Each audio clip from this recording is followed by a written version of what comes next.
cruise commences in T minus 10 seconds. 10, 9, 8, 7, 6, 5, 4, 3, 2, 1. Introducing your pilot. I'm the ball lord, guardian of analogies. Automatic bullets with the words I rap casualties. Came with a bigger flow. Big show, go bam like Bigelow. Instrumental, I kill it though. Like a ritual, sacrifice, suffice. Some shorty bag, gotta hit her with the fabulous nice. Cause I bite it like Ferraris and Pilates. And your haters couldn't see us in the moment, Illuminati. Shock value, get hit in my spaceship cockpit. Shake and bake with a weave like Ricky got this. While the whole world watch me, thought they gon' stop me. Me get tossed like a bocce. Keyboard gangsta sucker shit.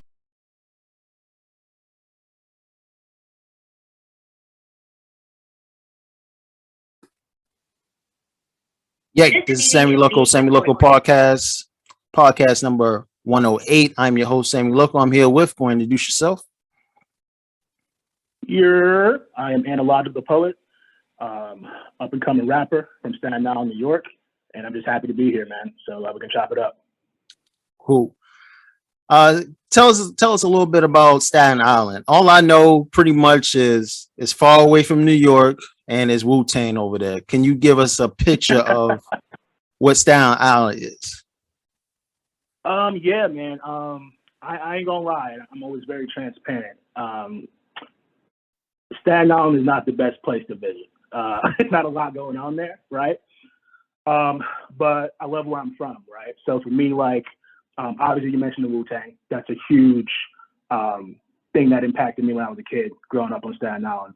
So I'm forever indebted to them when it comes down to my pen game and just great quality music. That's forever, man. But coming to Staten Island, honestly, man, we got a mall. There's good food, but that's about it, man. There's not a lot going on out there. And the hard part is everyone from New York always clowns Staten Island because they're not really New York because you got to take a boat to come over to us. You know what I'm saying? Yeah. So it is what it is. I appreciate the hate. I appreciate the love. It's all good, but not a lot going on in Staten Island. So outside of, the whole Pete Davidson news right now, he's got Kim on Staten Island. So that's been pretty big for us. So. Yeah, and Kim, he's banging Kim right now. So. And he's banging Kim. Yeah, man. I know Kanye's feeling some type of way, but I'll leave my thoughts aside. All right, so explain to everybody your upbringing, besides what you just told us, like your upbringing as far as what you will see on a daily basis out there and just being the outsider pretty much of New York and having to prove yourself. Yeah, for sure. Where to start? So Staten Island is very heavy on hip hop, and sometimes we get overlooked because they don't feel like we're part of New York. But there's a lot of great, talented people on Staten Island. Now, as far as my upbringing goes, I was born in Atlanta, but I don't remember a lot. Moved to Staten Island when I was like 2 or 3. Lived in Park Hill Projects, which that's where Wu-Tang, well, some of the Wu-Tang members are from. So I kind of got like a good history from 3 to like 10 years old of the shit not to do when I was in Park Hill Projects. Then I moved from Park Hill Projects to where I really consider home is Port Richmond. That's where I went to school. That's where most of my family resides. And that's when I kind of fell in love with music. So I am also first generation African, so I'm Liberian.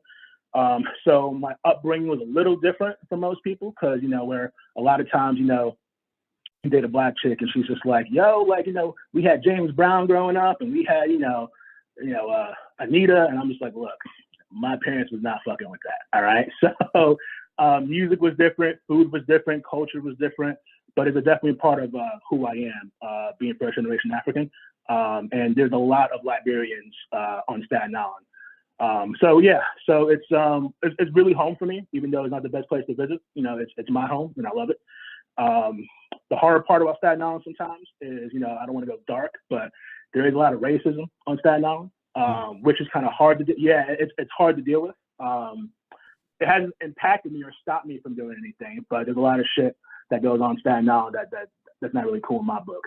And even at the end of the day, it's still my home, right? So if you came to Staten Island, as I can say, come for the mall. If you're dating a chick, come over. If you come for food, those are the options right there.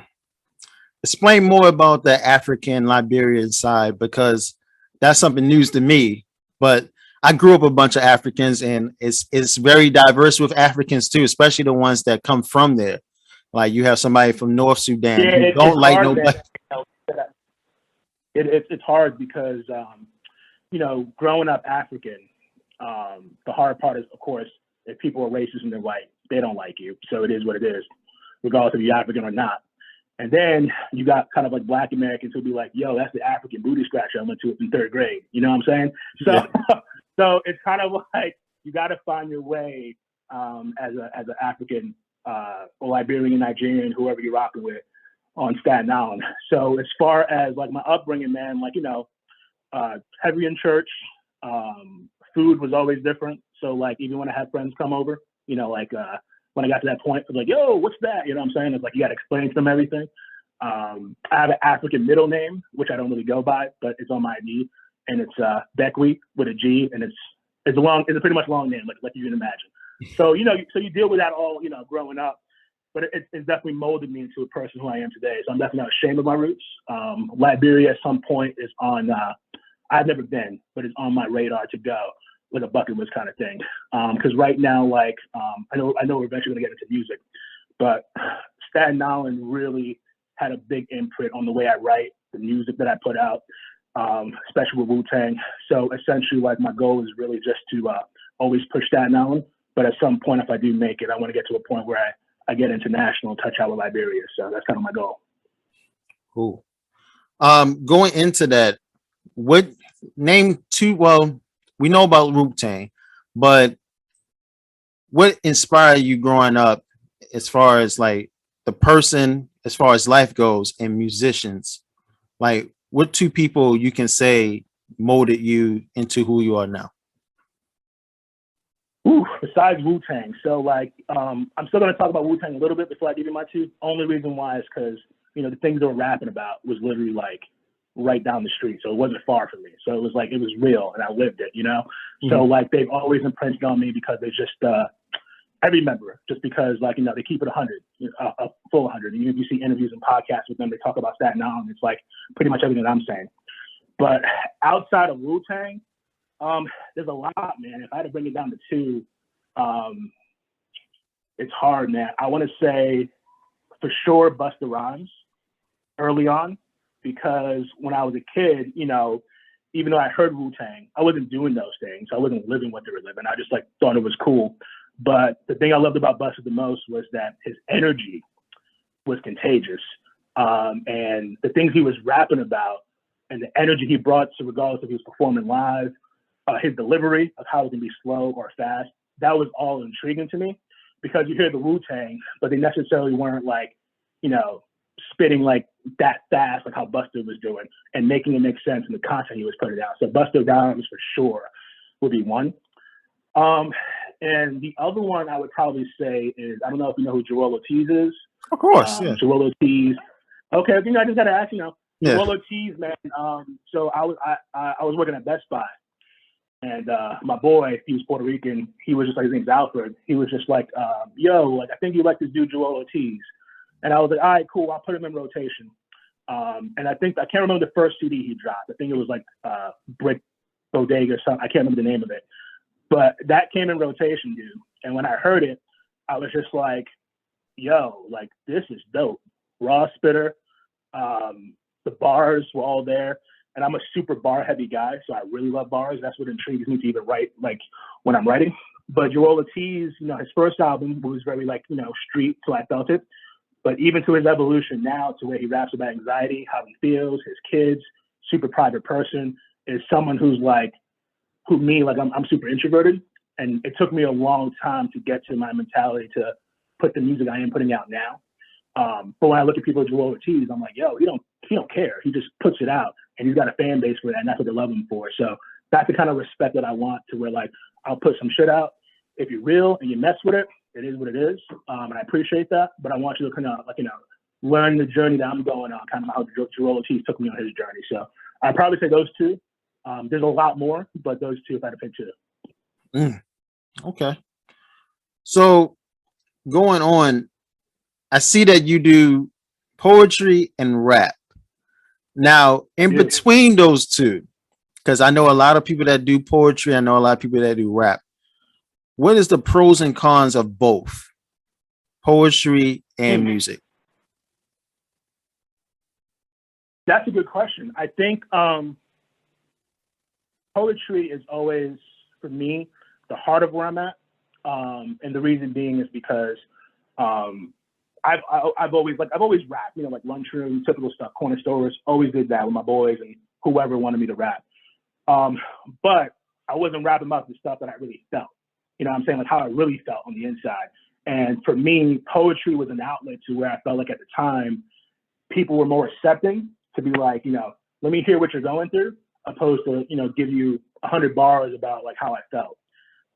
So like spoken word poetry is definitely more accepting, I would say, to any type of content.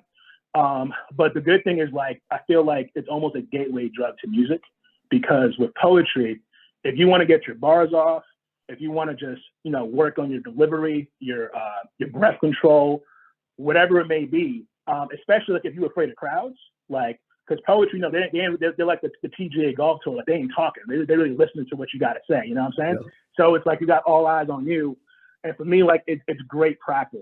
So like a lot of the poetry I've written has evolved into music, but I went to poetry nights and I was like, hey, let me just spit something real quick to people and get their reaction, and different multiple crowds, regardless if it was in New York or right now I'm in the Carolinas. I go to different places just to see if it's consistent and if that energy is there. Because if it's like, yo, they're really messing with this, then that ultimately kind of turns into a song, however it may do so from my creative standpoint. So I think poetry is a big gateway drug to music, because once you get to music, there's a lot more elements now that you have to like go after, right? So like, obviously I just don't want to talk on the track, so I have to structure it. It comes down to, you know, art cover, chorus, features, instrumental, what beats you're using. So now it's kind of like you take that little snapshot of what you said, and because I wasn't really a music person, I just wrote. And how do you now fit it and mold it into music that people want to hear? So really, like, there is more prose with poetry. And, you know, for example, like I just finished the Kanye documentary. And when Kanye like wasn't, you know, popping off because, you know, his label didn't believe in him, he did like spoken word. And for me, like when you get that reaction and that energy, that's just like, all right, I got something. So now how do I make it into a diamond? How do I clean it up a little bit? So like I always got love for spoken word poetry. I always attend events. I'm always stepping into different cities if I travel, just to kind of gauge. So for me, it's always practice. Mm. So now you're saying that you're in the Carolinas. Can you, like, is it a big culture shock for you? Because, you know, you come from New York where it's very diverse and you got everybody in a rush to go somewhere, compared to North Carolina, right, South Carolina, where it's just like wide open. Like, was that a culture shock for you? Yeah, man. I bounced back and forth.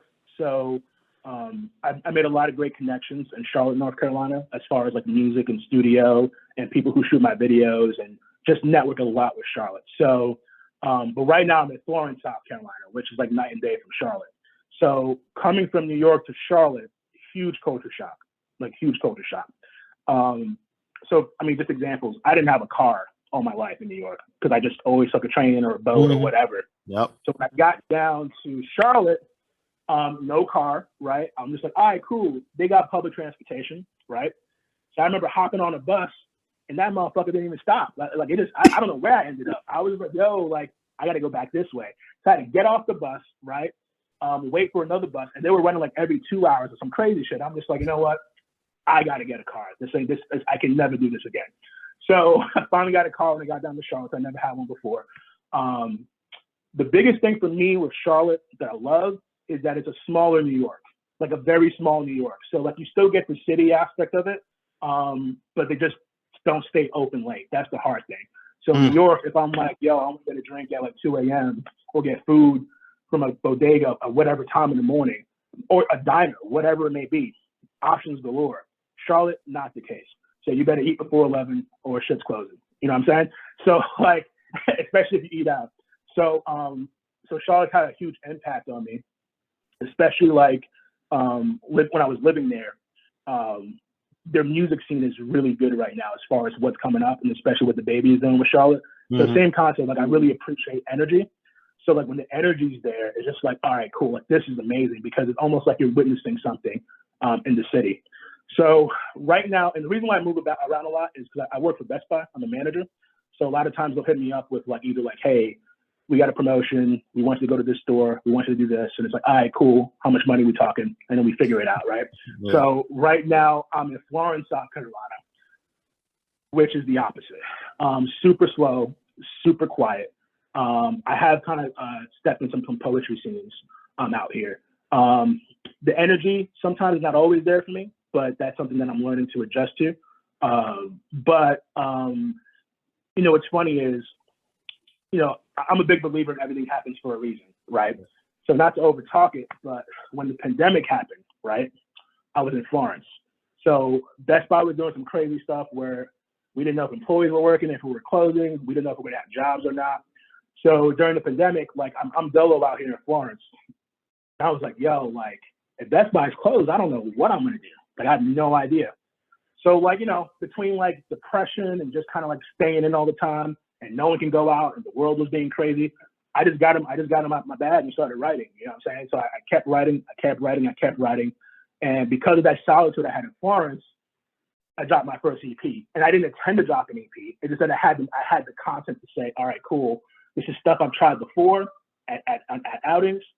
This is some things that like, I don't know people know about me. So boom, let me drop this EP.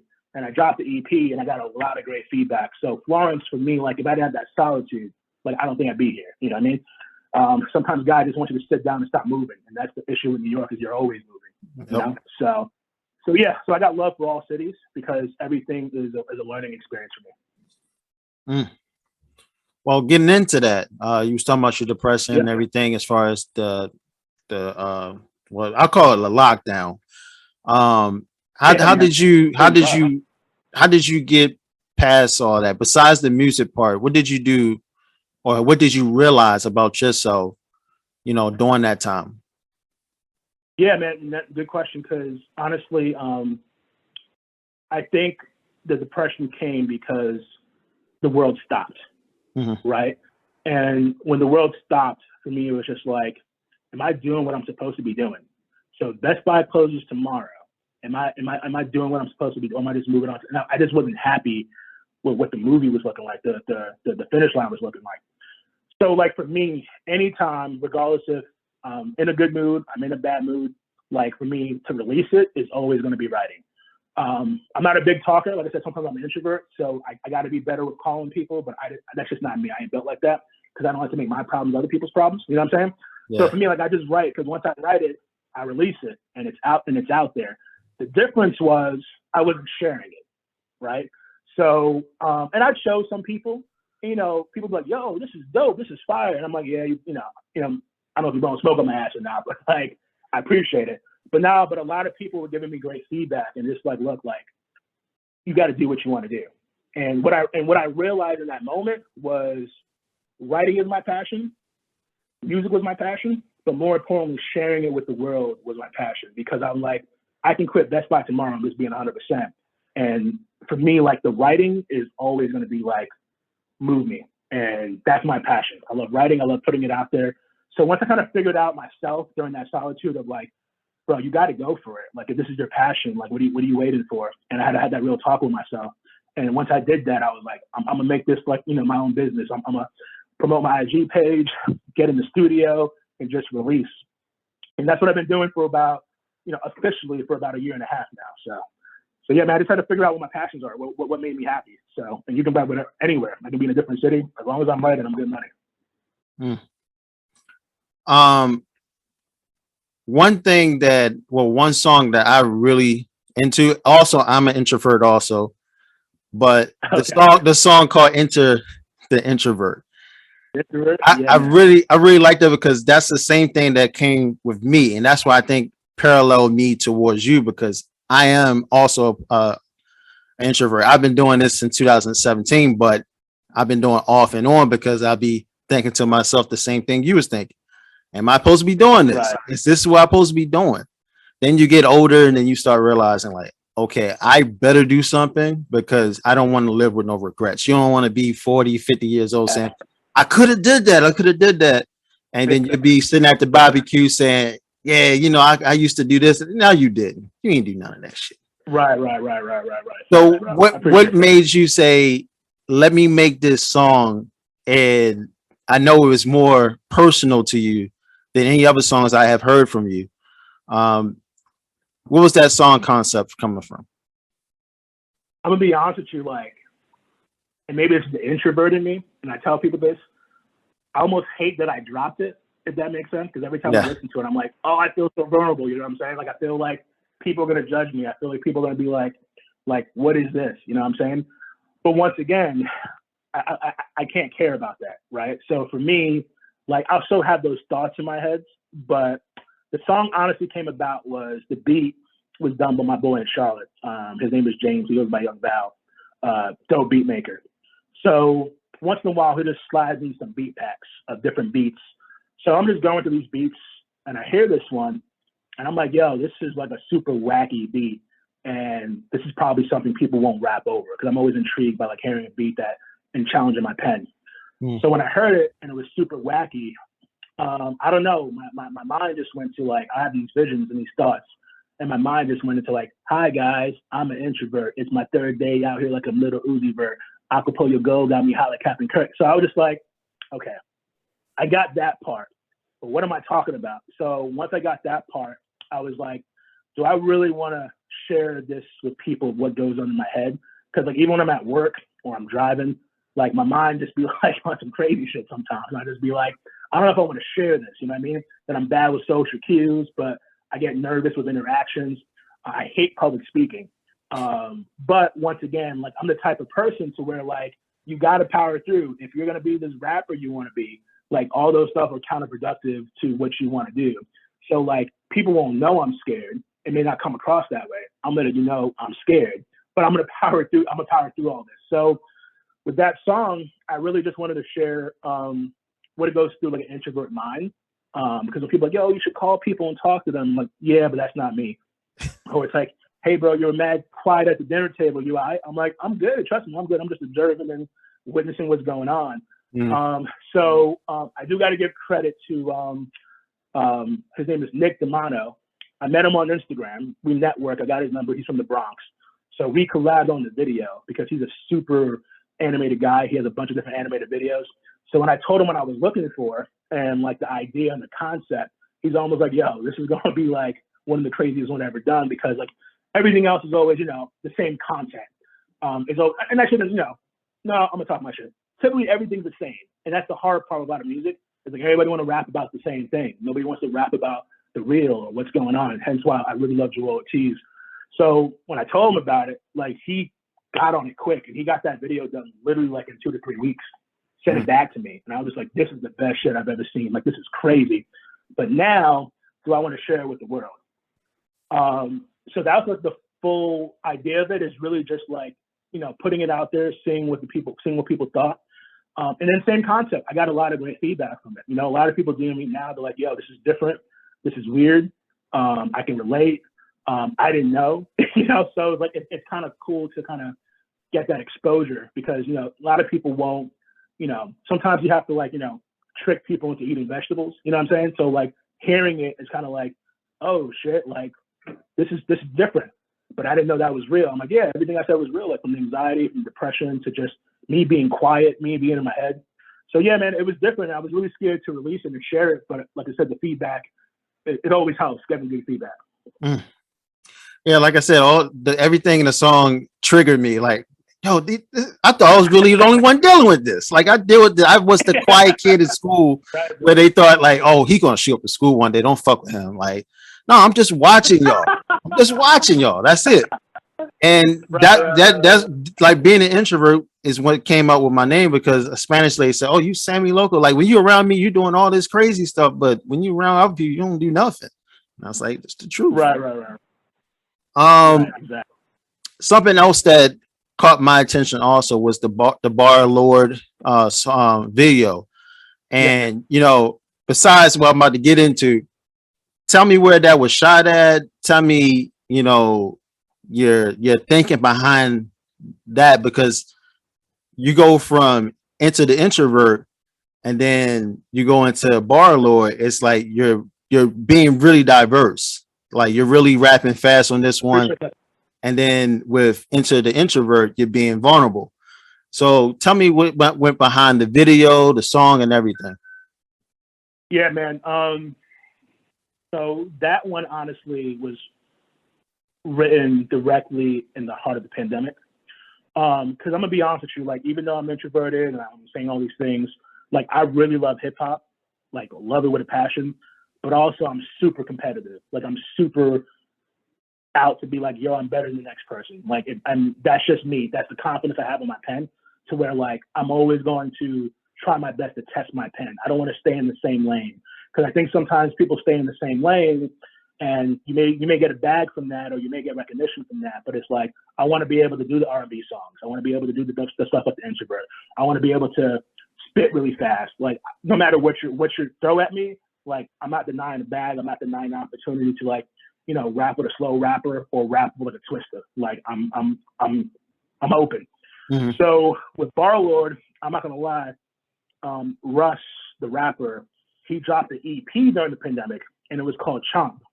Mm-hmm. I was like, you know what? I'm gonna listen to this. I wasn't a huge Russ fan before, but when I listened to it, it was so bar heavy. It was bars on bars on bars on bars on bars.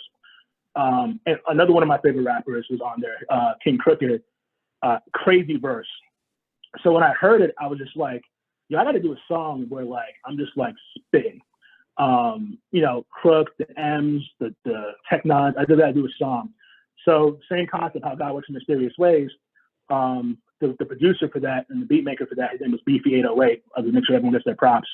I got the beat from him. When I got the beat, I was just like, yo, this is the one. This is the one. But now, what am I going to rap about? Because, you know, people still don't know me. And the reason why I went with Bar Lord is because, like, I wanted to make sure people understand, like, I'm nice like that. And that's not on the cocky shit. I just wanted people to understand that, like, this song is going to have bars on bars on bars. If you catch them, if you dissect them, if you love bars, this one's for you. Like, no chorus, no stopping, just bars. So that was the idea of the song, and just really rapping and showing people that like I can keep up with the fast spitters. And I got some new stuff coming out that I can't wait to share.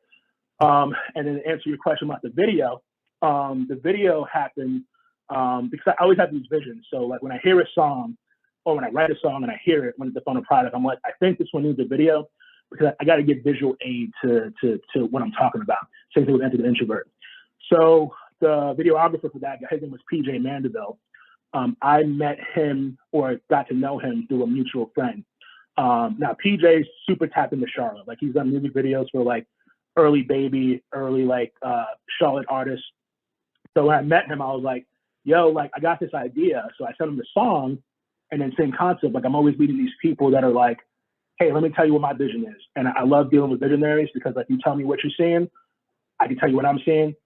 We can meet in the middle. I can do whatever. Like it's just a matter of seeing it. So the location was 2 spots in Charlotte. One was in the studio I actually record at like all the time, which is in Charlotte.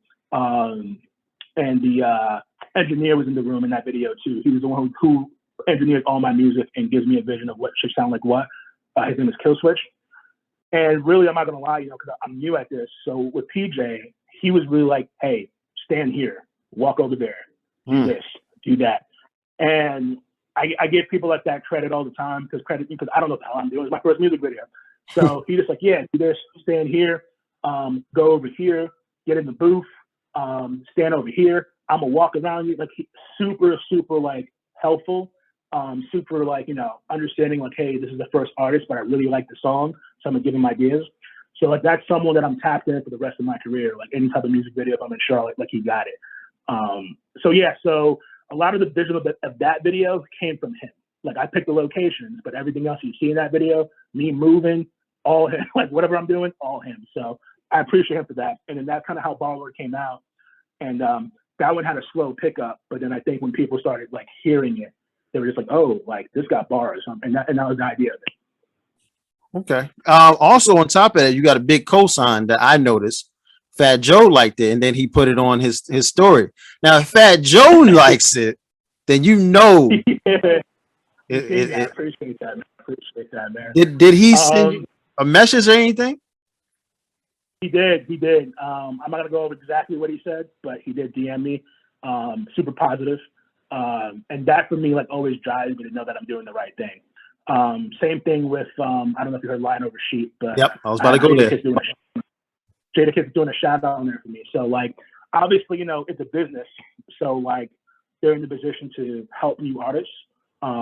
But also, you know, I can tell when it's genuine, when it's not, you know what I mean? So for me, like, Fat Joe didn't have to do all that. Like, liking my page, coming in my DMs, and he found my video off a sponsor ad because I have my videos being sponsored. Because Facebook has this, not Facebook, IG has this algorithm to where I think it's every fourth scroll, there should be an advertisement. So I'm paying for one of those spots daily. So that's how he found my video, which is like same concept. It's crazy to me. So yeah, so like a lot of times when I'm like, yo, like I'm stuck in my head, I'm like, yeah, but Fat Joe liked the music, bro. That means a lot. You know what I mean? So I'm just like, I got to keep going. I got to keep my foot on the gas. So. I think I skipped over this question. I don't know how I skipped over it, but your rap name. You're good, yeah. What was the thinking behind that? Poetry, right? But twofolds, right?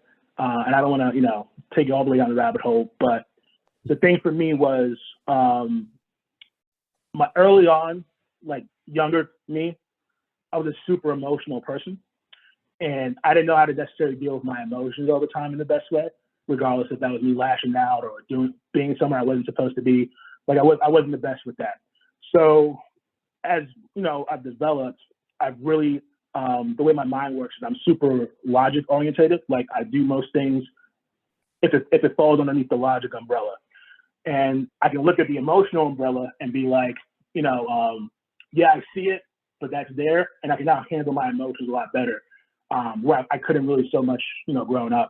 So logic was the first thing. And then, so anyone who like knows me, like growing up, you know, back in my hood or even like working at Best Buy, I'm big on analogies. And I don't know why I always look for analogies, but that's just how my mind works. So I'll say like, you know, like anything crazy, like, you know, I just make an analogy and for people to understand, that was my language. So with analogy and logic is how I got analogical. And then the poet was really because at the time when I didn't believe in myself, spoken word poetry gave me the courage to like keep doing this. Cause like I used to go to events and they would be like, yeah, yo, you got, like, you know, really cheer me on, even when I used to struggle. So where now when I'm dropping bars, they're like, yo, like keep up, do it again, repeat, rewind. I'm just like, all right, I just don't ever want to forget that at the heart of all this, even if I ever got famous or did something big, I always got love for spoken word poetry because that's what gave me the confidence to even be on here and do whatever I'm doing when it comes to music. So yeah, that's how the name came about. Okay. Tell me what you think that you have that the rap game doesn't have today. I feel like, I don't want to give you any cliche answers, but I feel like people don't want to be different. Because don't get me wrong, you got people who are emotional and they rap about their emotions. You got people who, you know, rap about, you know, whatever they want to rap about. But I think there's a format and a formula that is so popular that anyone feels like they can do it, so they just do it. And then the issue with that is everybody sounds the same. So if it's the cadence, if it's bars or what, or however you're, it's more so the cadence and delivery more than anything for me. And the content makes it to me like, yo, you sound like everybody else. I don't sound like everybody else. So that's for me where I kind of separate, you know, what I do. Also, like, I really love writing. And it was funny because I had a conversation with my boy about this. And like, I don't think I'll ever be at the point where someone will write for me, ever. Like, I just feel like if someone's writing for me, then that just takes away the whole purpose of whatever this is. Because I want y'all to know my image and what I rap about. If it's funny, if it's real, whatever, it's me. I've been through it. I've lived it. It's me. So like, I'm very like strong beliefs around like you got to write your own shit for me to take you seriously. And that's no shade to anyone who's not writing their own shit. But like, you know, who are you if you're not writing your own shit? You know what I'm saying? You're a vessel at that point. That's not. I don't want to listen to that. And then honestly, I think last thing I'd probably say is, you know, because I don't want to be cliche, so obviously I have drive and I want to be the best, but I think everybody wants to do that, right? I think you got to be diverse. I think diverse is really cool. I think it's really different. I think that like I would love to see like, you know, Moneybagg Yo rapping with like Joel Ortiz. And even though that may be like, yo, they're from two different spectrums of hip hop, I want to be that person that bridges all that. Like, I don't mind rapping with, as long as the vision is there for the song, I want to make sure that people know, like, bar heavy or not, like, I want to be in a position to where I'm diverse. Hence, when you say, like, yo, bar low is really fast and the introvert's, like, completely opposite.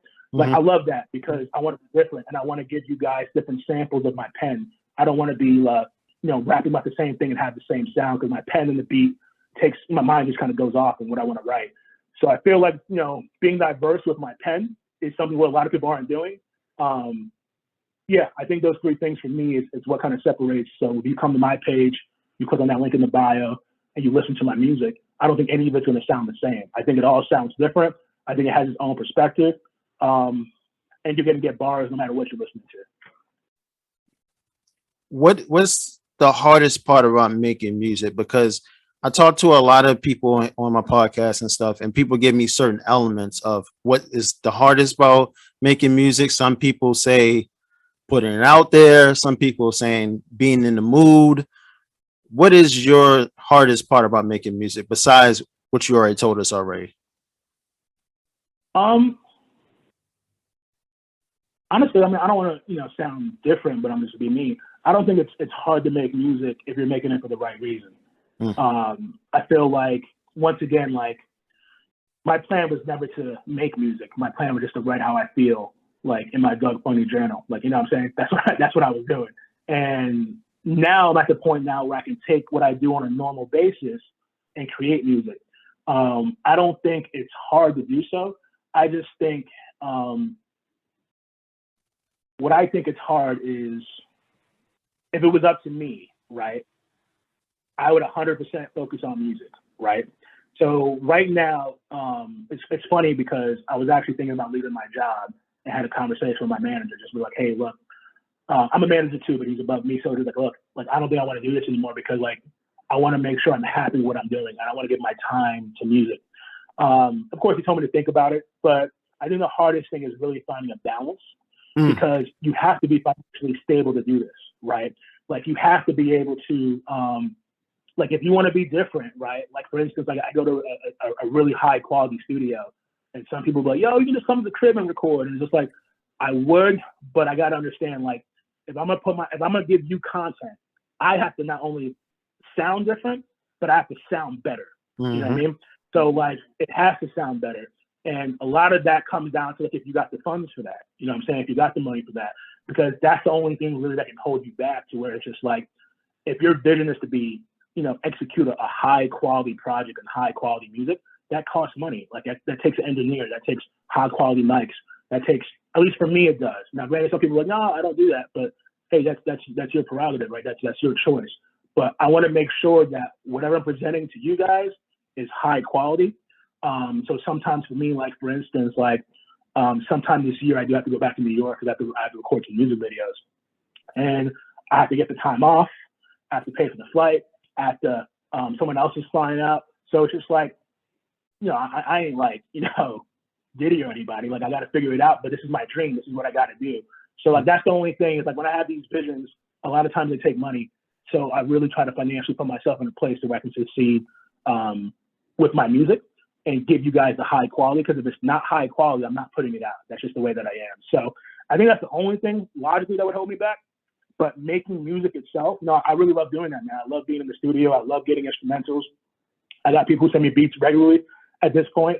I love going through it. I love writing. So, like, none of that's hard, man. That's the easy part for me. That's the fun part. If it's hard, then you may be doing the wrong thing. What take us through a normal day for you?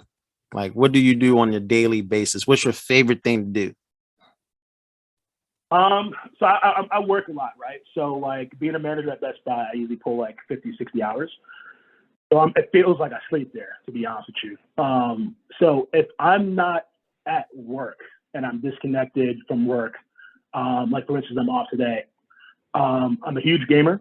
Like I ain't gonna lie to you. So if I'm not writing, I play a lot of Rainbow Six Siege. That's like my go-to game. It just calms everything for me. Like it's super slow, but it's super strategic. I'm a huge Street Fighter fan. Like if someone wants to smoke and they watch it, they can get the smoke. You know what I'm saying? Like I'm not like super competitive. I play a lot of Street Fighter. If I'm not playing games, I'm writing. Like I wrote today. I do need to get back in the gym. That's one of my goals. Because I was like super active in the gym. Because I love doing that as well too. And then honestly, man, like it doesn't sound weird, but like as an introvert, I love meeting new people. But only if it's on this purpose, on the mission of what my dream is. Like I don't want to just meet anybody. So like for me to like, you know, meet a videographer that directed my first video and that just kind of fell into my lap. Like things like that. I want to network with the right people. To really like, if your vision is my vision or someone on the same path, how can I help you and how can you help me kind of thing. So yeah, I'm typically out and about. I don't spend a lot of time in Florence. So if I mean, obviously I live here, but if I'm not here, then like I said, I'm back in Charlotte, touching base with the people I network with. Always staying on the move. Like even next week, I'm gonna be in the studio recording some new stuff. So for me, it's just a matter of being on the move. If I'm not lazy, to be honest with you. Okay, all right. So we played this little game called That's Local. I'm not going to do the most ratchetest stuff this time. So I'm just going to give you. I'm just letting you know. I want the full experience. So whatever the full experience is. Okay. We're going to do that then. Don't take nothing off my plate. I want the full experience. Okay.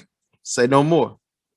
Now, if you had the chance, and this might get you in trouble. If you had the chance, well, he's not the president no more, so it don't matter. If you had the chance, what would you say to Donald Trump in his face right now? Do you want to be honest? I'll be honest here. Yeah. I wouldn't say anything. I mean, I wouldn't even acknowledge him. I mean, I think for me, like, time is money. And if I'm going to waste my breath and talking to anyone, it won't be Donald Trump.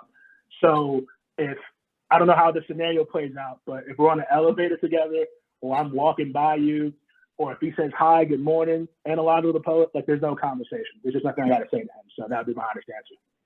Okay. Say no more. If you had the chance to go to any place in the United States right now and you had no cell phone, no internet, what place will you be at? No cell phone, no internet. And no cell phone, no internet. Can it be somewhere I've been before, or is it going to be somewhere like anywhere, any city, any state? I'm gonna be honest with you, man. Like, I've been to the Dominican Republic 3 times, and I don't only speak Spanish. So, like, ask me how I get around. Like, like on some real shit. At the hard part, probably no phone. That's kind of rough. But like, I've been to Puerto Plata, Santo Domingo. There's one other place I can't remember the name of it. But nah, man. Like every time I go out there, is always like, you know, a good time. Especially like if you want to disconnect, because whenever I go on vacation, if I'm not wilding the fuck out, I'm disconnecting because I need more of my mental, like, let me recharge the batteries a little bit. And DR provides both. DR provides recharging the batteries, or look, if you're trying to have a kid and come back to the States and not know about it, that's DR. You know what I'm saying? Like, you can do a lot of wild shit in DR and have a good time, man. What is the craziest thing you have ever seen in New York? Wow, man. That's too many to name. Personally, what I've seen that I still remember like yesterday, I had to be like 6 or 7, and a crackhead got hit by a car, and he went flying. Mm-hmm. He got back up, dust himself off, right? He got back up, dusted himself off, and the driver was like, "Oh my God, are you okay?" Because we were on the street, and I had to be like 6 or 7 because I remember I was with my pops, and I'm just like, I've just never seen anything like this before. And the crowd was like, "Hey, I'm good, dude. Let me get some money." You know what I'm saying? Like he just got back to his normal day, and I'm just like, I mean, and granted, there's a lot of shit I could probably tell you about, but that one right there, like sometimes I'm at work, I'll be like, "Yo, how did that crackhead just get up?" They look like that's crazy. Like he just got up, and people are like, what you talking about? I'm like, "Nah, you don't want to know, bro." But nah, that happened on Staten Island. It was just one of the craziest things I've ever seen. Then you see like Dave Chappelle make the skits about like Tyrone Biggins and stuff. I'm like, look, that shit's real, dude. Like I ain't gonna do it, but that shit is for real. That shit is real. And like I keep telling people think I be bringing up the crackhead stories. Everybody has a crackhead story that comes from the everyone. I have so many more. I mean, even in Charlotte, I have crackhead stories. It's like it's crazy,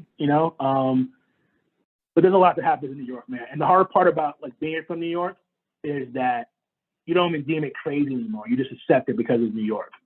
That's so, what like, I keep telling people. You're like, right. So like, if you're from like somewhere else and you're like, "Oh my God, is he okay?" But yeah, he'll be fine. Look, hey, this happens every Tuesday. Like, let's keep it moving. You know what I'm saying? So, like, bro, look, hey, 5 o'clock. Yeah, it was supposed to happen at 5 o'clock. It happens every 5 o'clock on Tuesday, right at this spot. This cracker gets hit, he gets up, someone gives him money, we keep it moving. Like it just becomes so like I don't know if that's healthy or okay, but it's the honest truth of like I just accept the shit that happens in New York. It is what it is. Okay. So. What about as far as a female goes? What is the biggest violation a female has done to you?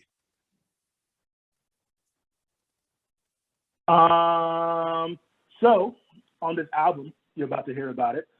I got a song called Better Off. And so I was in a relationship with this chick, right? And this other chick throughout the whole entire time was trying to get at me while I was in a relationship. Now, I'm the type of person to where it's like, I'm committed. I ain't gonna do that, you know what I'm saying? And there's been plenty of opportunities I could have just slipped up, right? But I didn't, though. I didn't. So long story short, I break up with this chick of 3 years. She's been waiting in my back pocket, right? I'm like, you know what? Let me give her a chance. Because she keep throwing at me, let me give her a chance. So I give her a chance. We become really cool. We start dating. We doing our thing. It got to a point where I was just like, getting to know her. I'm the type of person to where like, I ain't got money like that, but I'm gonna spend money if I fuck with you. So like, she was a huge LMA fan. So I'm just like, you know what? I don't really fuck with LMA like that, but let me buy her some tickets.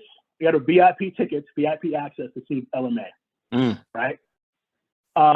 We went, had a good time, right? Went back to the crib. Next morning she left. Never heard from her again. Shit was wild, bro. So I was going crazy. I was just like, yo, what did I do something? Did I fuck up? Was it bad? Like, you know what I'm saying? So like 3 months later, she comes around and she's just like, oh, my bad. I was in a dark place. I'm like, for 3 fucking months? Like, look, I got mental issues too. Don't get me wrong. I mean, I don't want to sound insensitive on this podcast, but 3 months? Come on now. So like, try to get back in my good graces. But at that point, the hard part about that is when you said the worst, it's because, she got to know my family. She got to know my mom because she was really a butterfly personality. And with that being said, like, my mom was like, how'd you fuck this up? I'm like, I ain't fuck it up because I ain't do shit. So like, it definitely hurt and it definitely stung. But in the same concept, like I'm over it. So a lot of times I channel that energy into music. So literally what I just told you is going to be on the new album because like that's the way I operate. So if I'm feeling some type of way, I put it pen and pad. I'm on my iPhone. I put it out there in the world because guess what? Someone else got ghosted too. Somebody else got played. So like niggas would be like, yo, I ain't never got played in my life. You're lying, G. You got played. It's happened one time. And at that point, you either learn from it or act like it never happened. I choose to learn from it so that way that shit don't happen again. So that way I can write about it, Yeah, that's another thing men always, us guys talking about, oh, I don't pay for the pussy. You pay for it either way. You either buying the condom or you're paying for dinner. Right. You're going to pay for it. Like, and some people pay for it in long term, they get a kid. Right, bro. Exactly. Facts. Since you're from New York, Tim's or Jordans? Tim's all that. Okay. I'm not gonna lie to you. I don't like. If I was Thanos, Tim's would be the Infinity Stones. I'm murking everybody for them. Like I got blue Tims, I got red Tims, I got just your base Tims, I got black Tims, I got white Tims. I'm trying to get these purple Tims I saw. I'm trying to get some pink Tims as we speak. So like I'm a huge Tim guy. Like you open a whole door of like I love them. Like I rock the colors. I wear them like Jordans. I'm not gonna lie, I wear them like slides. So like I love my Tims. Like I love my Tims. So yeah, I'm a huge Tim person. Okay, maybe I can ask you this question then, because from Baltimore we wear New Balances. That's just what we do. From New York from New York standpoint, like what is the significance with Tim's? Like what's so special about it that it has to be a New York stamp? I'm gonna be honest with you. Can't answer that because that's like saying is the sky blue? Did you brush your teeth this morning? You know what I'm saying? Did you put gas in your car? Look, it's just regular shit. Like for me, like I don't know if everyone was doing it or rappers were doing it. I can't really say like what the deep subconscious thought of is wearing Tim's. I just know when I got my first pair, I felt like Jesus. And like since then, I was like, I got to rock Tim's. And I've been rocking Tim's since high school. I also have Wallabies as well, so I fuck with Wallabies like Clark's. But Tim's are like my go-to. Like I wear Tim's to work. I just wear Tim's. So Best Buy in New York that you wear Tim's? Yeah, well, no. Back then, because I was working at Best Buy a long time ago, they didn't let you wear Tim's. But then they changed the dress code where they were like, "Yo, you can rock any shoes you want to." I'm like, "Oh, word." There's two things I have to ask about that because in Best Buy, I always see. I was like, "Say less, my guy." I keep the Tim's in the trunk. You heard? I was like, "I'm ready." I put this shit on, and I've been rocking them. So. But I got two questions. Yeah. I see on YouTube all the time. I see people always stealing from Best Buy, and it's y'all job to really stop them. But if y'all got Tim's on compared to some sneakers, how y'all gonna get them? It depends on what city, because every city is different, right? So, like in New York, we're gonna fuck you up and get our product back. That's a fact. And then we're gonna look out for whoever. We're gonna look out for whoever they don't lose their job or some shit. Because some places are wild like that, where like if somebody gets the product back, they're like, "You're fired," and he didn't have to risk his life for that or her, right? Mm-hmm. Out here is a little different because with Southern hospitality, it's more like, hey, kind of gauge them, be around them, and if you see them take them, like try to ask for it back. I'm like, look, where I'm from, I don't be asking people shit back that they stole because they know they stole it. That shit don't work out like that. So honestly, like out here, we just let them go. That's just the policy. Because at the end of the day, if you do some shit, you want to be Superman, you want to be kicked out the Justice League real quick. You know what I'm saying? Like they ain't messing with you with that. So it really depends on your city. I imagine like Baltimore, maybe more like New York. But like yeah, we kind of just let them go out here. But back home, man, like if they were about it, they're gonna get their shit back. Yeah, I mean Baltimore. I have seen that we used to have one downtown, and motherfuckers were stealing every time, like nothing. They like, look, Sean, I ain't going after them. But if you go out to the county, right.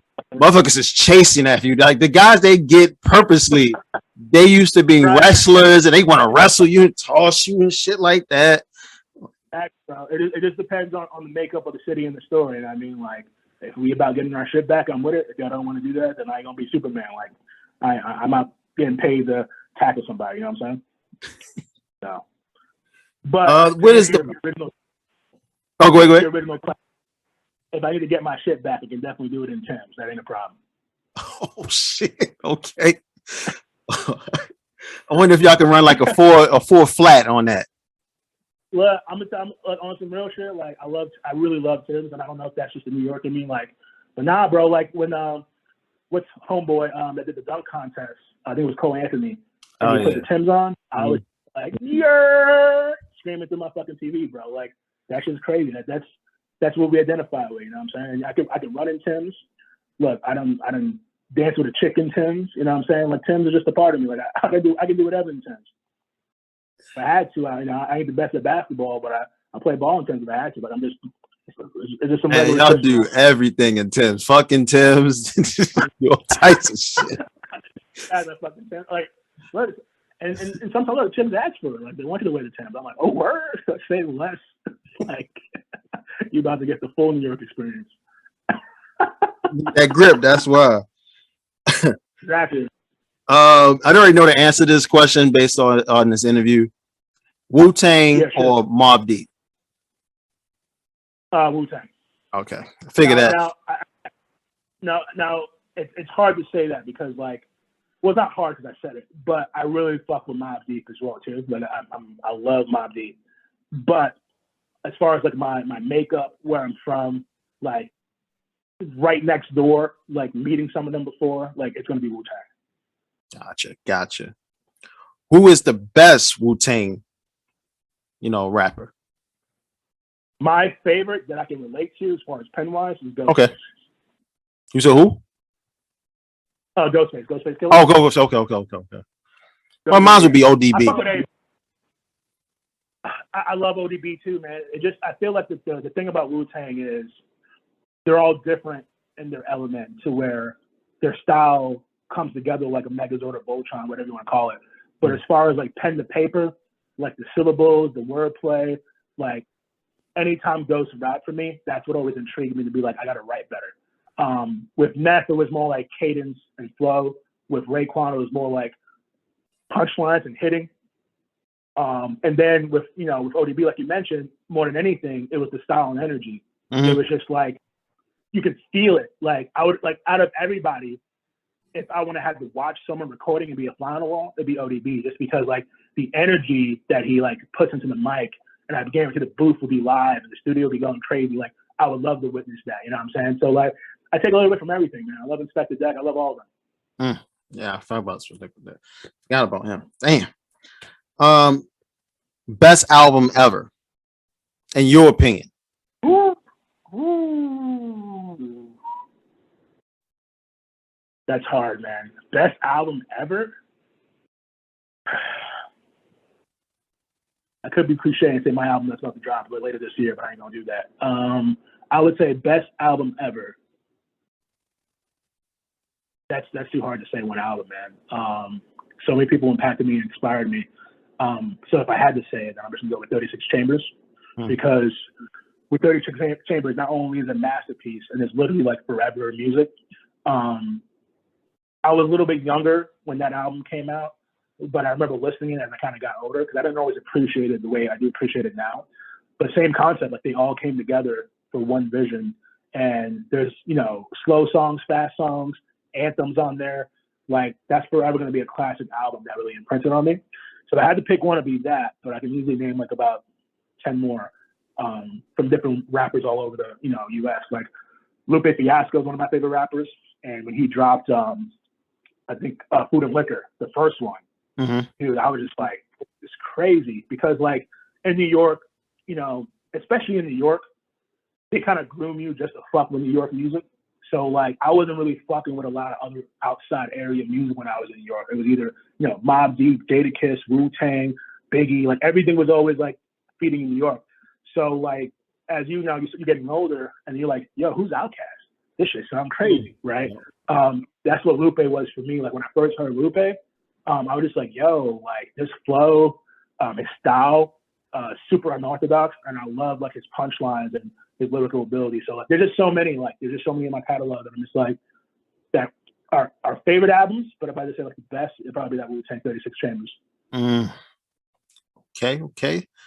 That is it for the That's Loco questions. Going into your next, pretty much your album that's about to come out. Was it your album, EP? What would you like to be called? Because I know a lot of people like, no, don't call it no EP. No, this is going to be a full-blown album. The album is called Fairyway, just because this vision I had for the album, I had way back in New York when I was like growing up. And a lot of times what happened was, my dad used to work in Manhattan. So when we used to go to the city and come back, waiting for the ferry is always like an unusual thing, because you kind of have to wait in the terminal for the ferry to come. Yeah. But a lot of like my goals and my dreams were really like transpired waiting for the ferry. And as I got older, I would write at the ferry because I used to wait for the ferry to come. So the album's called Ferryway just because it's just, just a long time in the making of like putting content together that I used to think of back then to where I'm adult now, to where I can like, paint a picture of what Staten Island really is. So I kind of do that with this album, but I talk about everything, my emotions. As I told you earlier, I talk about literally everything. I kind of talk my shit on this album as well too, just because I haven't really done that like other albums. So like for instance, like this one is going to be a variety of songs that I feel like everybody can listen to, and everyone can vibe to, and everyone can pick a song off the album what they like. But the body of work, I think people are going to fuck with. At least I hope they fuck with it. So. Okay. Well, if everybody wants to know how to hit you up, your email, etc., put that information out there right now. Yeah, of course. So you already know I'm Analogical the Poet. So Analogical the Poet is my Instagram name. So if you follow me there, that's where I'm most active the most. So that's where you'll see stories and posts. And if you DM me, I respond. And especially like, just to put it out there, like I'm growing my page, but I also know like other people are growing as well too. It's not just about me, right? So like, if you follow me and I see you got some shit going on, if you, regardless if you're in art, regardless if you're making music, regardless if you're cooking, regardless if you're an author, you know what I'm saying? I'm always about networking and building bridges because there may be a time where you may need me and I may need you, you know what I'm saying? So if you follow me, I'm just making sure you know if you got some shit going on, support that as well too. But Analogical the Poet is my Instagram. That's what I'm most on. My email is analogicalthepoet@gmail.com. So everything's real simple, same name. With that being said, I'm always open to collabs and features as long as you have a vision that you see me fitting in there, opposed to be like, hey, let's work, which is very generic. So if you come in my email, if you got a beat or an idea or a topic and it makes sense, I don't charge for features. I fuck with all that because I love writing. So yeah, those are the two. I am on Twitter. I'm not very active on there, but that's Analogical Poems. So poems would be POEMS. And a lot of times, I kind of, with shit going on in the world, I'll kind of tweet how I feel. But a lot of that really, I'm not super active on there. So if you follow me on IG, you'll be tapped into the movement 100%. And that is a wrap from podcast 108. I am your host, Sammy Loco, and we're out. You're Appreciate